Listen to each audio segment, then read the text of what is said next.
চব্বিশের মেধাবী আফু মাথার চুল ফেলে দিলেন, মানে মাথারে বেল করে ফেলছেন। আসসালামু আলাইকুম, কেমন আছেন জয় বাংলার সৈনিক ভাই বোনেরা? কোথায় থেকে এই মুহূর্তে দেখতেছেন জানাতে পারেন কমেন্টে।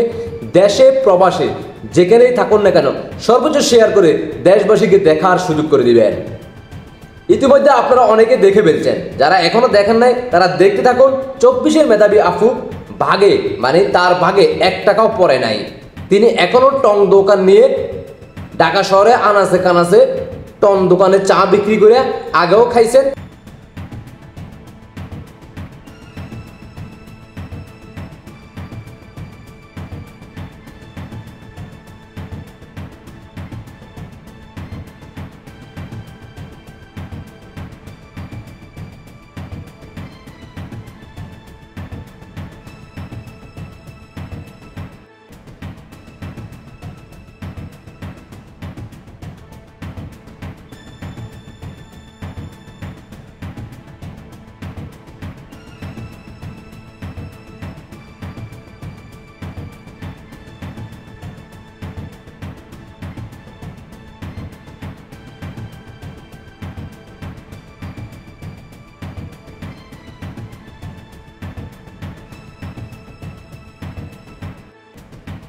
আমি ঢুকিয়ে যাচ্ছি। আমি 5 তারিখের পরে না পাইলাম ছাত্রদের মতো গাড়ি, না পাইলাম বাড়ি, না পাইলাম কোটি কোটি টাকা। ওই 5 তারিখের নাই না ওই পাইলাম বাস, কোনো কিছুই তো পাইলাম না। দুঃখে থাকার কারণে কি চুল কেটে দিচ্ছেন না? হ্যাঁ, এই দুঃখে থাকার কারণে আমি নেড়া হয়ে গেছি। আসল রহস্যটা কি আপু? আসল রহস্য হচ্ছে দেশের এই অবস্থা দেখে চুল রেখে আর কি করবো, চুলটাই ফেলে দিচ্ছি। দেশের কারণে কারণ কই ওই যে যারা ছাত্ররা আসছে চার্জিস মারছে সেগুলো যে আইলো, কই কি করলো? আমরা তো 5 তারিখে নামলাম, আমার কাছে তো ভিডিও আছে, প্রুফ আছে। তো আমরা তো কিছুই দিল না, না দিল মাল, না দিল আলাদিনের চেরাক, না দিল কি হেরাই খাইতেছে। হেরা এত বড় কেমনে করতেছে, এত বড় হচ্ছে ওই যে কি বলে অনুষ্ঠান কিভাবে করলো? এত টাকা পাইলো কই? এই টাকার রহস্য কই? প্রশ্ন, এই টাকা পাইলো কই? ওরা তো ছাত্ররা এত টাকা পায় কই? তখন তো ওরা আমি বলবো না, নাম বলবো না। আমি যখন যে অফিসার্স ক্লাবের সামনে বসছিলাম, ওখানে একটা ছেলে ছিল, যাই হোক নাম বলবো না, চা সেল করে। সে বলে যে সার্জিস আমার কাছ থেকে পানি খাইছে, পানি নিছে, মানুষেরা পানি দিচ্ছে, টাকা ছিল না। সে সার্জিস এখন আমার দেখলে কথাই বলে না। বুঝেন মানুষ কতটা, মানে কত বড় এবং এখন তার টাকা পয়সা, সবার এখন টাকা পয়সা গাড়ি বাড়ি হয়ে গেছে। আর আমার কুণ্ড হয়েছে, আমি ওই আগের টমটম লয়ে ঘুরে আসছি। মানে আপনার অবদানকে তারা স্বীকার করতেছে না, এরকম কিছু? কারো অবদান স্বীকার করবে না তো। এই দুনিয়াতে এমন, নিজের মাথায় নিজে তেল দিবে, নিজের ইয়েটা নিজে দেখবে, নিজের স্বার্থ নিজে দেখবে। আপনি কে? আপনাকে দিয়ে আমি পাইছি, এখন আপনাকে আমার গুনার টাইম নাই। এটাই দেশ, এটাই দেশের মানুষ। আপনার আন্দোলনে নামার উদ্দেশ্যটা কি ছিল তখন? অবশ্যই উদ্দেশ্য ছিল, টাকার কোনো উদ্দেশ্য ছিল না। উদ্দেশ্য ছিল যেহেতু এই সরকার গেলে ভালো একটা সরকার আসবে, দেশটা সুন্দরভাবে দেশ সুন্দরভাবে গঠন হবে, দেশের একটা অবস্থান আসবে, দেশ একটু ভালো হবে, মানুষ ভালোভাবে থাকবে, সব দিকে ভালো হবে। কিন্তু না, এর দেখে আরো উল্টোটা হয়ে গেছে।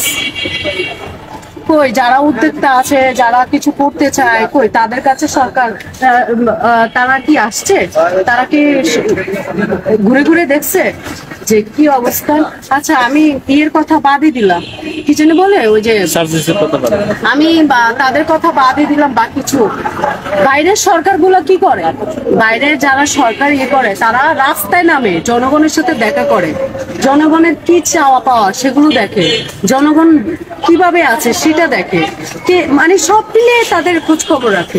কিন্তু যেটাই আসুক, তত্ত্বাবধায়ক হোক, যেটাই হোক, তিনি তো কোনো রকমের তিনি ওনার মতো এসিতে ঘুমাইতেছে, খাইতেছে, ভালো মন্দ ওনার মতো করেই আছে। কি দেখলেন তো আপুর মনে কত কষ্ট নিয়ে এখন তিনি আবারও চা বিক্রি করতেছেন। তিনি মাননীয় প্রধানমন্ত্রী শেখ হাসিনা ক্ষমতা থাকার সময় তিনি চা বিক্রি করতেন, লক্ষ লক্ষ টাকা ইনকাম করতেন। ঢাকা শহরে কিন্তু আনাচে কানাচে সিদ্ধ ডিম বিক্রি করলেও অনেক টাকা ইনকাম করা যাইত।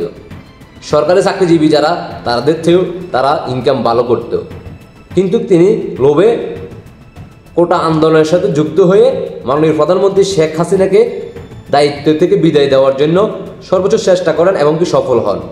অবশেষে তিনি তার মাথার চুলের কাছে হেরে যান, যদিও 5 আগস্টে তিনি বিজয় হয়, কিন্তু তার মাথার চুলের কাছে তিনি অপরাজিত হয়ে গেলেন। এখন তিনি ঢাকাতে টং দোকানে চাও ভালো করে বিক্রি হয় না, ইনকামও ভালো হয় না। অপরদিকে যারা কোটা আন্দোলনে এখন উপদেষ্টা হিসেবে এখন তারা দায়িত্বে আছে, তারা উন্নত মানের গাড়িতে তারা এখন দেশ বিদেশে ঘুরে বেড়ায়, হেলিকপ্টারে ঘুরে বেড়ায়, তাদের প্রচুর টাকা। এটা দেখে তার মনে অনেক কষ্ট, ব্যথা, যন্ত্রণা নিয়ে তিনি চুল ফালাই দিলেন। তিনি দুঃখের সহিত জানাচ্ছেন তিনি কি পাইলেন, তারা এত টাকা কোত্থেকে পাইলেন। আফা এখনো বোঝে নাই, আফা অনেক দেরিতে বুঝতে পারছে। কিছু করার নাই, এখন তো আফা চুল ফালাই দিছে, এখন আফাকে আর কেউ চিনবও না। আশা করি সবাই বুঝতে পারছেন। জয় বাংলা সৈনিক ভাই বোনরা কেমন আছেন, কোথায় থেকে দেখতেছেন, দেখেই তো পেলেন। এবার দেশবাসীকে দ্রুত দেখার সুযোগ করে দেন। 24 সালে আমরা এমন এমন জিনিস বাংলাদেশের মানুষ দেখতেছে, ইতিহাস হয়ে থাকবে 24-এর রাজাকারদের মানুষকে বিনোদন, এত সুন্দর সুন্দর বিনোদন 24-25 সালে আমরা পাচ্ছি, যেটা সারা বিশ্ববাসী মনে রাখবে। আশা করি সবাই বুঝতে পারছেন। সবাইকে অসংখ্য ধন্যবাদ। দেশবাসীকে দেখার সুযোগ করে দিবেন সর্বোচ্চ শেয়ার করে। ভালোবাসার জায়গা থেকে জয় বাংলা সৈনিক ভাই বোনরা, আমার একটা ইউটিউব চ্যানেল কমেন্টে লিঙ্ক দেওয়া আছে, সবাই ইউটিউব চ্যানেলটিকে সাবস্ক্রাইব করে দিয়ে আসবেন। ফুতুল জয় পরিষদ TNT। আল্লাহ হাফেজ। জয় বাংলা, জয় বঙ্গবন্ধু, জয় শেখ হাসিনা। শেখ হাসিনাতে আস্থা, শেখ হাসিনার বিজয় সুনিশ্চিত ইনশাআল্লাহ। মাননীয় প্রধানমন্ত্রী শেখ হাসিনাকে বিজয় উপহার দিয়ে তারপরেই আমরা জয় বাংলা সৈনিকেরা ঘরে ফিরে যাব ইনশাআল্লাহ। আল্লাহ হাফেজ।